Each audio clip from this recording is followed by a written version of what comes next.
the 23rd of April 2021, and somebody said if it wasn't for the camera, it's so refreshing. I took a guy to Cherokee 2 days ago. It's amazing who listened to your video, Mr. Roberts. He got a vacation home down there in Yellowwood somewhere in Cherokee. And he heard my voice. I was trying to act like it wasn't me. He said, Mr. Mills, I listen to you all the time. You can't hide from me. I tell him that's my brother. That ain't me. I just try to hide because you ain't know who the culprit is. Some like the videos.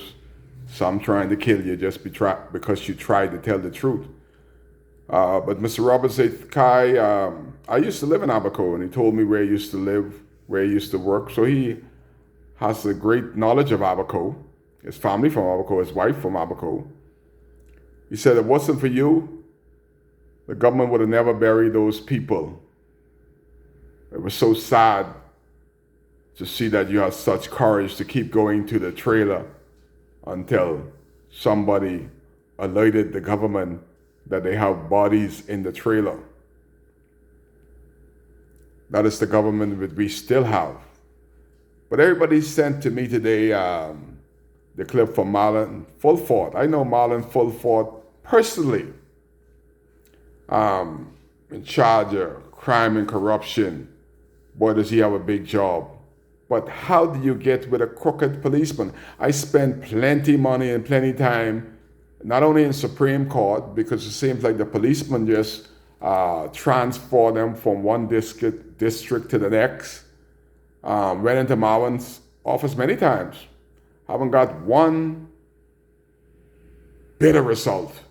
And all the culprit that I report them to, they went elsewhere in the Bahamas and commit crime against other people. You see, they're criminals in uniform. They can't reform themselves. But the Minneapolis police, the state of Minneapolis is asking for police reform. I want to be the first on record in Abaco to ask for police reform, from the top rated on to the bottom. Marvin Dames, Sorol. We need police reform, especially what have happened to Abaconians since Hurricane Dorian. We're talking about the minister being on camera, being braggadocious about being the first to introduce body cameras. And in Abaco, they're beating on our bodies if we record them. And I had about 50 people send it to me because they know my story. They know my story on the streets of Abaco, Friday, October 2020, when the policeman physically dashed me down. That's the first thing he did. The first thing he did to ask me to pull on the side of the street. I'm there 10 minutes, watching them, recording what he's doing, because I see it was a setup. My camera is like a gun. That's my only defense. He already knew that. The fella asked me to come with my car, dashed me and took my camera, deleted. I said, why are you deleting my stuff? Is the camera against the law? This guy is fiscally. I had to let the camera go because he was going to break my camera. My phone. I don't need that. Fella throw my camera in the car, then say I'm under arrest. Slam me against the car like I just committed the most heinous crime. Handcuff me so tight that my hand bleed. And he can tell me why I was under arrest. He didn't know why he was under arrest me. Because the boss didn't tell him. He just said him arrest me. You got 4,000 Haitians along the street illegally. Neither one of them has been treated as such. This is where the reform coming and now the whole thing becomes corrupt. You have 3 other policemen there. The one that did this to me, if I see him today, I don't know because he has on a mask like a gangster. This is a PC. These the local, I didn't even talk to the local snotty-nosed policeman. PC 3912 Brown, Marvin Fulford. This boy is a criminal. And this how corrupt cops incriminate other cops. So he put in a report that Kai Mills tried to knock him down with my taxi. Man, I just got my taxi. You think I could put any dirt on my taxi by knocking that black brute? We don't knock dogs and hogs down in Abaco. We stop. And I'm going to knock somebody down that has on a scarf that I don't know. There's nobody in the world that believes that knows me. But this is where the crime comes in and when you need reform and you need to get rid of all of these people. Then you had PC 4351 Bastian put in a statement to confirm the lie. Then you had another one, DC 3507 Roll. Then you have WDC 3802 Rollins. So you have three other crooked cops that wrote a sworn statement, went against everything that you all taught them for the little 6 months that you had them up there. You ain't taught them no decency, no respect for law, not how to abuse our constitutional right. Because once you stop me from movement, I've been around police long enough. When you stop me without any legitimate reason, you interfere with my constitutional right. I'm on the side of the road parked for 10 minutes. When did I have time to try to knock you down with my bus? But the three others agreed with this crook, 3912 PC Brown. You gotta be careful of people that trying to get that political power. If Kai Mills would have won the lottery tonight, and I won 20 million, the 4 nights that I spent in jail, I'm gonna spend 10 of that to get 2 lawyers. I know which 2 I wanna get. Only need 1, but I'm just gonna get 2 for bragging rights, because I got the money. And I'm gonna put 10 million on the heads of these policemen to make sure I take that uniform off them. Because whatever they do throughout their career, they are crooks. It started on the streets of Sherwin Boodles Highway. We have the same thing here, you know. I saw Simon Beneby incriminate so many young people in America. Once Simon Beneby left the force, they would investigate every case that Simon Beneby was involved with. They would bring it up and investigate it. Every case that this crook that handcuffed me, PC 3912 Brown, he is just a PC. It is time to put him in his place before he become corrupt like Simon Beneby.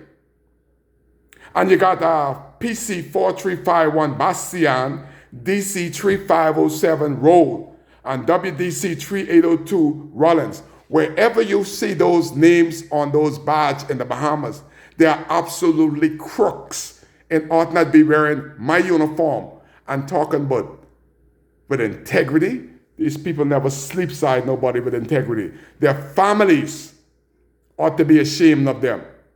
But I am calling for reform. When you see that you could have, after Hurricane Dorian, the chief of police, Mortimer, the white boys at the public dock in Marsh Harbor, watching Mortimer, did the video, I wish I could have pulled up the video, wrapping the stuff that he sold on the Maxwell's. How is it the chief of police after hurricane can be sending more food and furnitures out of Abaco after hurricane? Where's Mortimer now? He's supposed to be in jail. Then you have that little ugly Ellis. Ellis was the biggest thief and crook. I'm asking the police in charge, don't bring Ellis back to Abaco. All they did was promote every thief and crook after Hurricane Dorian. The Royal Bahamas Police Force rewarded them for not protecting and serving people goods. But they reward them by giving them a promotion for being a thief. They extorted and steal every goods. You went to the dock And the legacy was taking more stuff out of Abaco than they were bringing in. How is this possible? And it was all the defense force and the police force, all our materials that people brought, they send hundreds of generators. How you could send hundreds of generators off the Abaco after the hurricane? And I'm calling Anthony Ferguson and say, they're coming on this boat. This is who sent them. I was at the dock doing my investigation, but it ain't nothing. It's a